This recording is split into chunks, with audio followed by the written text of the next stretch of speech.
At 10, Donald Trump says the war with Iran was the last best chance to stop the country's regime, as the US military confirms 6 service members have now been killed. Today, the United States military continues to carry out large-scale combat operations in Iran to eliminate the grave threats posed to America by this terrible terrorist regime. There are more strikes hitting Iran right now. Israeli-US attacks continue into a third day, with the Iranian Red Crescent saying at least 550 people have been killed. Iranian missiles hit Saudi Arabia, Qatar, and targets here in Israel as the war escalates across the Middle East. Strikes close the world's biggest oil and gas facilities in some Gulf states, sending prices soaring.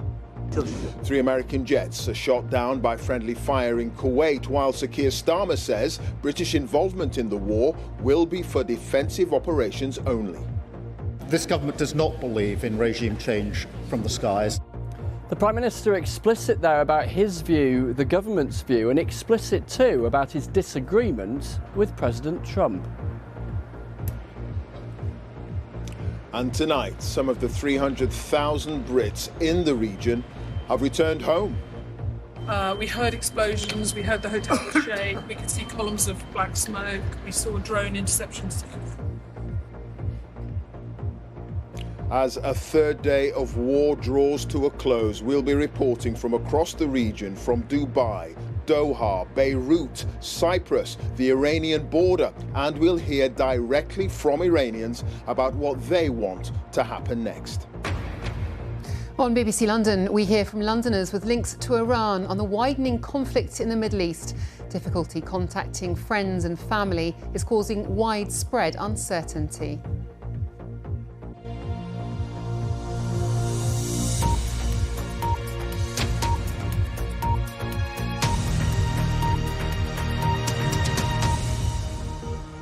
Hello to you. We're live in Tel Aviv as Donald Trump reiterates the war with Iran is designed to eliminate the threat from a terrorist regime, and going to war was the last best chance to stop Iran posing a threat to America. In the last hour, the US Secretary of State Marco Rubio went further, saying Washington anticipated a strike on Iran from Israel and so launched a preemptive campaign to prevent reprisals against America. It comes as the US and Israel continued military strikes for a third day, with the Iranian Red Crescent saying more than 550 people have now been killed. Well, there's been a significant escalation of the conflict, with Iran staging retaliatory strikes right across the Middle East following the killing of its supreme leader, Ayatollah Khamenei. While the US and Israel have continued their attacks on Iranian targets, including in Tehran, with many huge explosions reported there today. Lebanon has been drawn into the conflict, with the health ministry there saying at least 52 people have been killed in Israeli strikes. Israel says it was simply responding to attacks by the Iran-backed militant group Hezbollah. And Iran has continued to hit back at states and bases allied to the US across the Middle East. In Cyprus, 2 drones heading for RAF Akrotiri were intercepted following a drone attack last night. Iran has also targeted energy sites, including this oil refinery in Saudi Arabia and a major gas plant in Qatar. Global oil and gas prices have now risen sharply. And in Kuwait, 3 US fighter jets crashed after being mistakenly shot down by friendly fire. All 6 crew ejected safely. Well, Jeremy Bowen, our international editor, has our first report tonight on day 3 of the war. 6 missiles struck Sanadaj in Iran's Kurdistan province. Official Iranian media said densely populated neighborhoods were hit. The Americans filmed their destruction of a missile launcher. They say they're working through a list of military targets. This is a satellite image of an Iranian naval vessel on fire inside the seawall in the port of Bandar Abbas. But Iranian civilians are also in the firing line, Overnight in Tehran, children were among those treated after the Gandhi hospital was badly damaged. The hospital is out of use. Israel's prime minister said they're targeting tyrants in Tehran to protect civilians. But war is never as clean or simple as a soundbite. In Kuwait, 3 American F-15 warplanes were shot down. The Americans said, mistakenly, by friendly fire from the Kuwaitis. Their crews ejected safely. And in Washington, Donald Trump is back at the White House from Florida. He believes this war of choice was an opportunity not to be missed. This was our last best chance to strike what we're doing right now and eliminate the intolerable threats posed by this sick and sinister regime. And they are indeed sick and sinister. Our objectives are clear. First, we're destroying Iran's missile capabilities, and you see that happening on an hourly basis, and their capacity to produce brand new ones, and pretty good ones they make. Second, we're annihilating their navy. We've knocked out already 10 ships.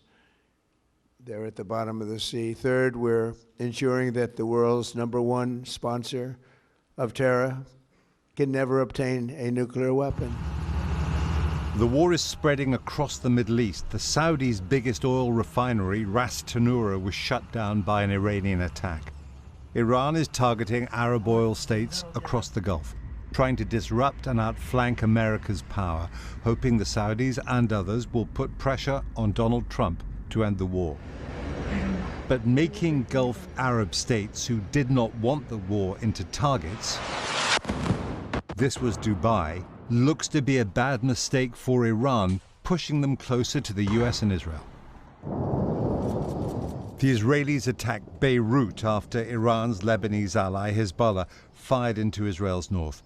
Hezbollah was considered to be one of Iran's main weapons against Israel until the Israelis killed its leaders and destroyed much of its missile stockpile in the Gaza war. Israel is now threatening a new offensive in Lebanon. It feels as if Israel and the US see an opportunity to take care of unfinished business in the region. It's coming at a cost for the Israelis, with funerals in Bet Shemesh near Jerusalem of civilians killed by an Iranian missile. Israel's air defense system is strong, but not infallible. It has a finite supply of interceptors.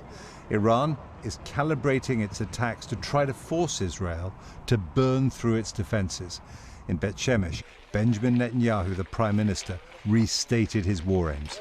If this regime, this terrorist regime of the kind we've never seen in the world, if they get nuclear weapons and the means to deliver them, ballistic missiles, intercontinental ballistic missiles, they will threaten all of humanity.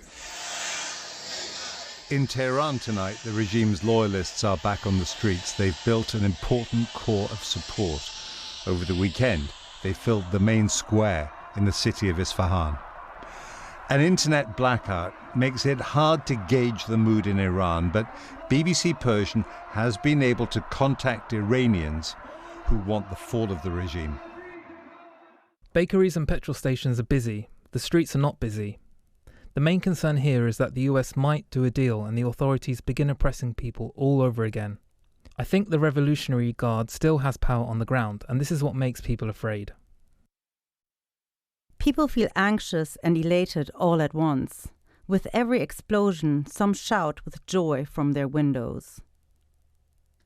There are many security stations around the city stopping people that they deem suspicious.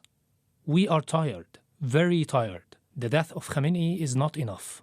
They all need to go. It is only day 3 of the war. This has a long way to go. A deepening debate about the legality of America and Israel's decision to go to war, probably weeks of airstrikes, and without doubt, years of consequences. Jeremy Bowen, BBC News. An overview there of the main developments today from Jeremy. Well, in the last hour, it's been confirmed that 6 US service personnel have now been killed in action. Earlier, Donald Trump said he attacked Iran because it was the last best chance to strike and to eliminate the intolerable threats posed by this sick and sinister regime. Well, Sarah Smith is live outside the White House for us now. Sarah. Yeah, Donald Trump was in sunny Florida when he launched this attack on Iran, but he's now back here in a snowy White House where he appeared live on television talking about the war for the first time. But he didn't take questions from any of the reporters like me who were in the room with him. Donald Trump was awarding medals to the heroes of previous American wars as he made his case for why today's serving military are risking their lives again. The regime already had missiles capable of hitting Europe and our bases, both local and overseas, and would soon have had missiles capable of reaching our beautiful America. The purpose of this fast-growing missile program was to shield their nuclear weapon development. Donald Trump always railed against the war in Iraq and other previous American attempts to effect regime change. He promised voters no new foreign wars. The Defense Secretary, Pete Hegseth, served in Iraq. He says this conflict is different from that invasion in 2003. No stupid rules of engagement, no nation-building quagmire, no democracy-building exercise, no politically correct wars. We fight to win, and we don't waste time. This is not a so-called regime change war, but the regime sure did change, and the world is better off for it. When 3 US fighter jets were down by friendly fire in Kuwait, no Americans died. The pilots ejected safely. But 6 military personnel have been killed already, 18 seriously wounded. It's news like this that makes formerly loyal Trump supporters cry betrayal. Ex-Republican Congresswoman Marjorie Taylor Greene reposted pictures of what Iran said was the strike that hit a school building and said, "I did not vote for this in elections or Congress. This is not what we thought MAGA was supposed to be. Shame." President Trump did not ask Congress for a vote to authorize military action before launching this attack. And Democrats say they have not heard a convincing reason for attacking Iran. Will the real reason for this operation please stand up? Because it is changing by the hour, right? It's regime change one moment. It's some undefined imminent threat, which, by the way, is a lie, right? There is no imminent threat. The Secretary of State came to Congress to explain the need for this attack, despite Iran being years away from developing a nuclear weapon. The objectives of this operation are to destroy their ballistic missile capability and make sure they can't rebuild it, and make sure that they can't hide behind that to have a nuclear program. That's the objective of the mission. That said, abundantly clear, we would love for there to be an Iran that's not governed by radical Shia clerics. Donald Trump is already facing opposition to this war at home from both the left and the right. Opposition that may grow as American casualties inevitably increase. Sarah, there do seem to be shifting rationales for this war coming from American officials. Regime change, fears over reprisals after an Israeli attack, imminent threats, nuclear weapons ambitions, and so on. I suppose all that could be true at the same time, but are the American people a little confused? Yeah, I think they have every right to be, because they hear different things from different people at different times. When Donald Trump was speaking here earlier today, he did not repeat his call for the Iranian people to rise up and overthrow their government, which he had asked them to do at the weekend. But then we heard from Marco Rubio, the Secretary of State, who was basically saying regime change is not the objective of this conflict, but it would be a very welcome development if it happened. And the other big question is, we know Iran does not have a nuclear weapon and was not on the brink of developing one, not least because the US bombed their nuclear sites just 9 months ago. So why was this attack necessary now? Well, what we've been hearing from administration officials today is that it was necessary to take out Iran's ballistic conventional weapons, because if and when it did develop a nuclear weapon, it would use those conventional weapons to defend it. And we've also heard from a couple of people today, the biggest wave of attacks of this war has not even begun yet.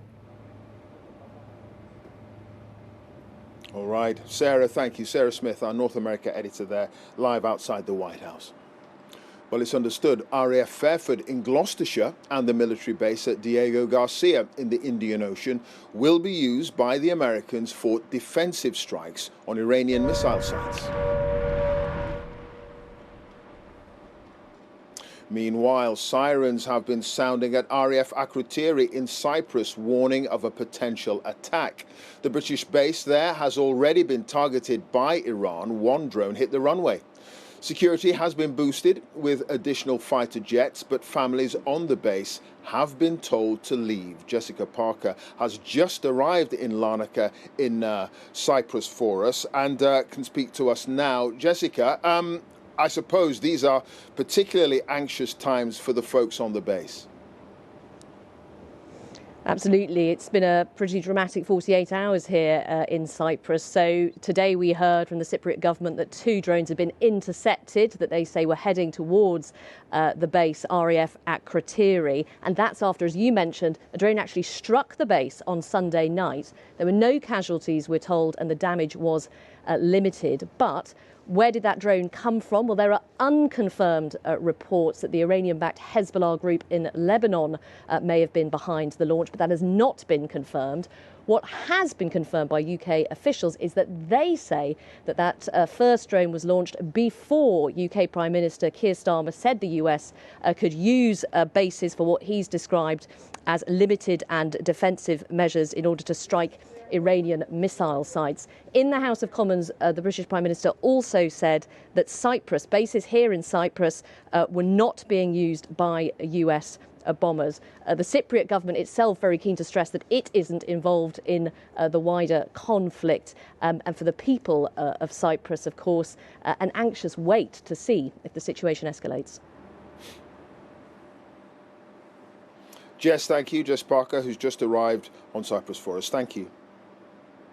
Well, Sir Keir Starmer says the government doesn't believe in regime change from the skies and said his decision not to get involved in the initial strikes on Iran was in Britain's national interest. That is what I've done and I stand by it, he said.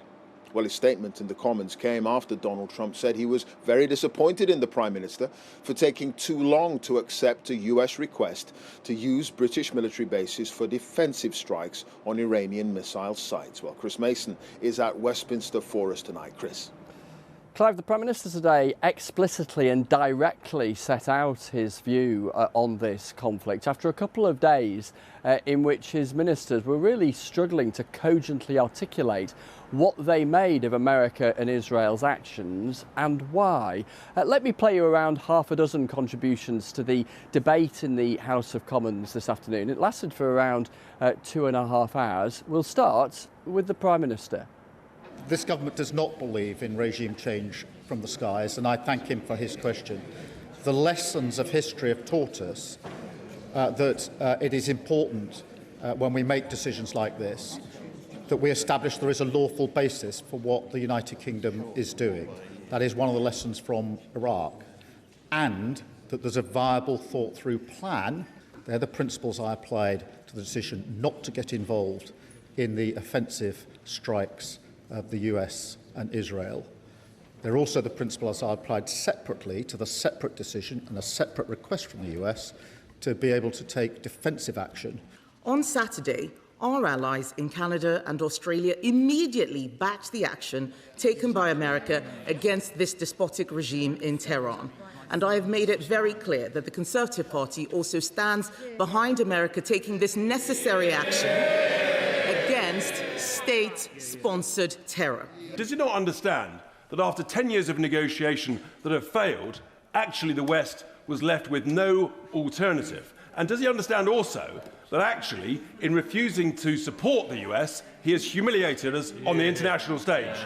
We have seen before what happens when an American president launches an illegal war with no idea how or when it is going to end. And we fear for what comes next. We also condemn the deeply irresponsible and illegal attack by the US and Israel on Iran, launched in the middle of nuclear negotiations. The best tribute to the murderers in Tehran and the Iranian regime is a maintenance of an international rules-based system. And more than that, we owe it to the people across the region to learn from the instability that we had in the aftermath of Iraq. The question for today that people want us to ask is when will people be coming home, especially from Doha and Dubai?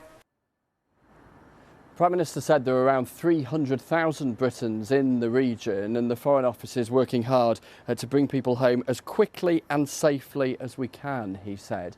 There is a YouGov poll out tonight which gives us some sense of public opinion on the events of the last few days. The poll suggesting that far more people in Britain oppose America's actions than support them, and far more oppose allowing the US to use UK air bases than support that. All of this on the day where perhaps we've seen the biggest public disagreement yet between the Prime Minister and President Trump.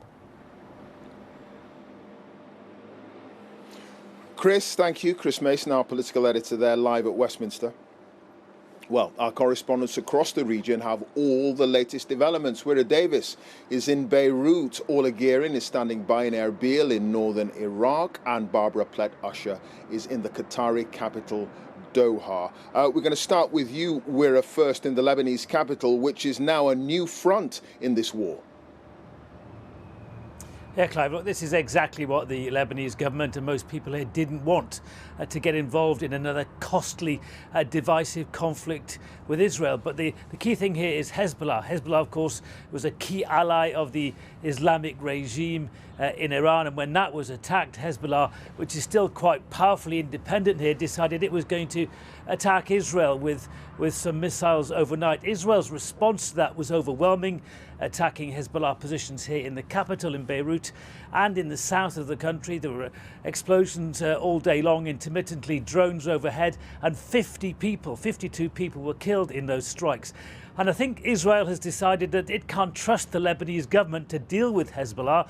So the Israelis have said tonight that they're going to carry on targeting specific Hezbollah figures and installations until they're happy that Hezbollah has been defeated. And to that end tonight, there's been a warning to more than 30 towns and villages in southern Lebanon to be evacuated because that Israeli military operation is ongoing.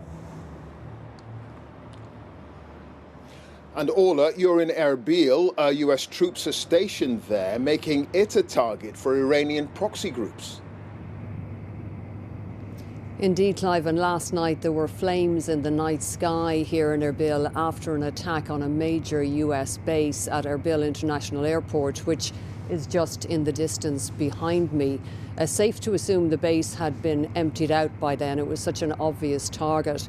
The drones and the missiles were intercepted by air defence systems, but an ammunition dump caught fire. Now, again, during the day today, there was targeting of US locations. The US consulate, which is housed in a very large complex here, was targeted twice, and we heard a very loud bang at one stage, which was the sound of one of those drones being intercepted. No reports of any casualties there, Clive. A video has emerged on social media which appears to show a fragment of a drone that tore through the roof of a residential building, landed inside a family's apartment, and they appear to have had a lucky escape. Now, it was inevitable that when Israel and America began their attack on Saturday against Iran, that countries around the region, neighbouring countries, were going to pay the price, whether or not they agree with that war. And that is what we are seeing out. We are seeing the fallout spreading around the region tonight. Worth mentioning, Clive, that the attacks here are not being claimed by Tehran. They're being claimed by some of Iran's proxies, militia groups here in Iraq. It shows you the complexity of what is taking place. Absolutely. And Barbara, in Doha, after Iranian strikes, there's news that Qatar's actually shot down 2 fighter jets. Yes, quite a development. The Defense Ministry says Qatar has successfully shot down 2 fighter jets coming from Iran. It didn't give any details, but it seems an escalation because the Iranians so far have been firing hundreds of missiles and drones at their Arab neighbors. But this is the first we've heard of them sending a warplane. And it's quite extraordinary for a Gulf state to be shooting down a manned Iranian aircraft. The Qataris say that they are acting in defense, that they are responding firmly to an external threat. And this comes after another major development here, which is that the Qataris have stopped production of liquid natural gas after drones targeted two main plants, two of the main processing plants, which caused an almost immediate spike in gas prices or gas prices in Europe. And then plus there was a drone attack on Saudi Arabia's main oil refinery. So Iran showing for the first time that it is willing to target energy infrastructure. Okay, Barbara in Doha, Ola in Erbil, and Wira Davis in Beirut. Many thanks to you all. Well, that's all from us here in Tel Aviv, in Israel. Before I hand back to Rita, here's Victoria with what's coming up on Newsnight over on BBC Two shortly. Hi there. Hi. In the last hour, the US Secretary of State has said the hardest hits are yet to come on Iran. So what happens next? We'll speak to former Conservative Cabinet Minister Michael Gove, your party's Jeremy Corbyn, and Middle East expert Sanam Vakil to find out. Newsnight live at 10:30 on BBC Two. See you soon. Victoria, thank you. Now, much of the airspace in the Gulf is closed, but an Etihad flight from Abu Dhabi has just landed at Heathrow, bringing home hundreds of holidaymakers and travellers. This is the current picture of flights in the region. As you can see, planes are avoiding Iran and the area around it. The Prime Minister said the government was looking at all options to support Britons currently stuck in the Middle East. Luke Deal reports now from Dubai. British nationals are among the hundreds of thousands of travellers stranded in the Gulf Arab states as major airports remained closed following retaliatory strikes from Iran. Many flights to and from countries in the Middle East are impacted as the conflict in the region continues. Dawn and her husband Nick contacted BBC Your Voice. They should have arrived back from the United Arab Emirates this afternoon after a week's holiday. They're booked onto a BA flight for Saturday. They hope it will take off. Our plans might come to nothing, probably will do. There's an option possibly of driving to Muscat in Oman, which is about 5 to 6 hours away from here, and getting a flight home from there. Isabel is stuck in transit in Abu Dhabi, stranded after her flight to Thailand was cancelled. She has accommodation, but she's very fearful and has had little help. My family are incredibly worried.